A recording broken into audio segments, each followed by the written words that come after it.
राधानगरी तालुक्यातील करंजफेन इथं ऊस तोडणीसाठी परप्रांतीय मजूर आलेत. सोमवारी ऊस तोडणी मजुरांच्या टोळीतील दोघे बाजार करण्यासाठी गेले होते. बाजार करून परत करंजफेन इथल्या त्यांच्या वस्तीच्या ठिकाणी येत असताना रात्री 9च्या सुमारास पाण्याचा अंदाज न आल्यानं राधे पटेल हा परप्रांतीय मजूर भोगावती नदीपात्रात बुडाला. निकलने में गए थे हम दोनों। तो मेरे मामा ने बोला इधर सीधा रास्ता है, तो उधर से चल देते अपन दोनों। फिर इनको फोन लगाया मैंने, इनको आगे बुलाया और मामा को बोला मेरे को कम करने आता है, मेरे को उस पार ले जाना पड़ेगा। बोलता आओ, बोलता हो ले जाता, बोलता इनके पास चिकन दिया उसने।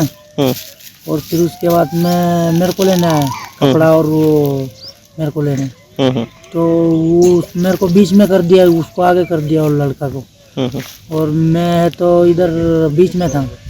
तो मतलब हमको दिखाई नहीं, मतलब दिखा है थोड़ी देर दिखा है, उसके बाद में एक साइड में से धीरे धीरे गया और दिखाई नहीं हमको। बुडालेला परप्रांतीय हा मध्य प्रदेश इथला आहे. गुडाळ करंजफेन गावच्या पोलीस पाटील सविता पाटील यांनी घटनेची माहिती राधानगरी पोलिसात दिली आहे.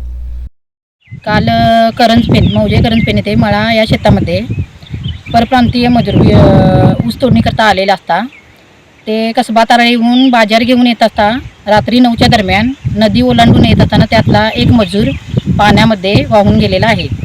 सदर ठिकाणी आज दुपारी राधानगरी पोलीस स्टेशन व आम्ही स्वतः त्या ठिकाणी जाऊन स्थळ पाहणी केलेली आहे, परंतु अद्यापही त्या मजुराचा शोध लागलेला नाही.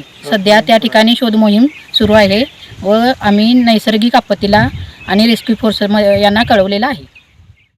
राधानगरीचे पोलीस निरीक्षक महेश चव्हाण यांनी पथकासह घटनास्थळी भेट देत पाहणी केली.